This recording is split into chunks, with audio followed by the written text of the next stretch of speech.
네, 내란 특검이 윤석열 전 대통령을 상대로 외환 혐의 수사를 이어가고 있습니다. 윤 전 대통령은 조사에서 진술을 거부하고 있는 것으로 알려졌는데요. 취재기자 연결합니다. 우종훈 기자.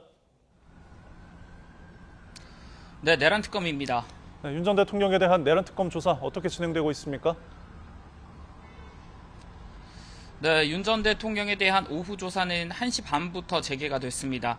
앞서 오전 조사는 10시 14분에 시작이 됐는데요. 윤 전 대통령이 1시간 만인 오전 11시 14분쯤 휴식을 요청했고 이후 점심 식사를 했습니다. 특검 조사에서 윤 전 대통령은 진술을 거부하고 있는 것으로 파악됐는데요. 이와 별개로 특검은 평양 무인기 투입 의혹 등 외환 관련 질문을 이어갈 것이라고 밝혔습니다. 앞서 특검의 외환 관련 2차례 소환 요구에 불응한 윤 전 대통령은 오늘 오전 8시 출석을 전격 결정했습니다.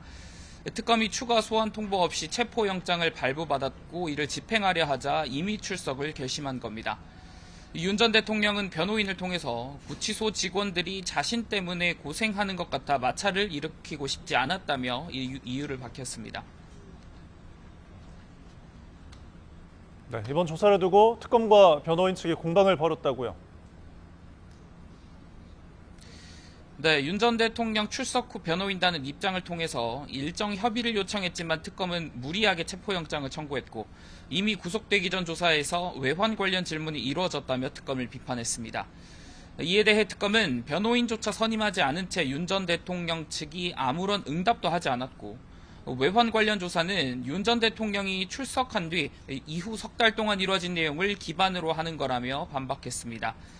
특검은 오늘 준비한 질문을 마치면 추가 조사가 필요 없겠지만 진행 상황에 따라 추가 소환할 수 있다고 밝혔습니다. 특검은 윤 전 대통령을 조사한 뒤 법리 검토 등을 거쳐 이번 달 안에 기소하는 걸 목표로 하고 있다고 설명했습니다. 박성재 전 법무장관에 대한 구속영장은 특검이 재청구할 계획이죠? 네, 특검은 비상계엄 선포 국무회의가 실체를 갖추지 못했다는 사실은 참석자 모두가 인정하는 만큼 박 전 장관이 위법성을 인식하는 데 다툼의 여지가 있다는 법원 기각 사유를 납득할 수 없다고 밝혔습니다. 이에 특검은 법원의 판단을 다시 받기 위해 구속영장을 재청구하겠다는 취지의 입장을 밝혔습니다. 앞서 법원은 오늘 새벽 내란 중요 임무 종사 등 혐의를 받는 박성재 전 법무부 장관에 대한 구속영장을 기각했습니다. 재판부는 현재까지 소명된 정도를 보면 구속할 필요성이 부족하고 도주와 증거 인멸 우려가 있다고 보기 어렵다며 기각의 배경을 설명했습니다. 이런 가운데 조태용 전 국가정보원장도 특검에 출석해 조사를 받고 있습니다. 조 전 원장은 윤석열 전 대통령 비상계엄 선포를 인지하고 국회에 보고할 의무를 지키지 않는 혐의를 받고 있습니다. 네, 한편 최상병 특검은 오동훈 공수처장을 피의자로 입건했다고요. 네, 특검은 오동훈 공수처장과 이재승 차장 등 3명을 직무유기 혐의 피의자로 입건했다고 밝혔습니다.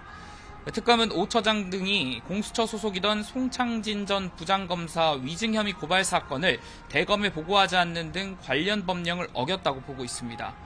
앞서 송 전 부장검사는 지난해 7월 국회에 증인으로 나와 이종호 전 블랙펄 인베스트먼트 대표가 임성근 전 해병대 사단장의 구명 로비 의혹에 연루된 사실을 뒤늦게 알았다고 밝혀 위증 혐의로 고발됐습니다. 이를 위해 특검은 지난 8월에 이어 오늘 오전부터 공수처를 추가 압수수색하고 있습니다.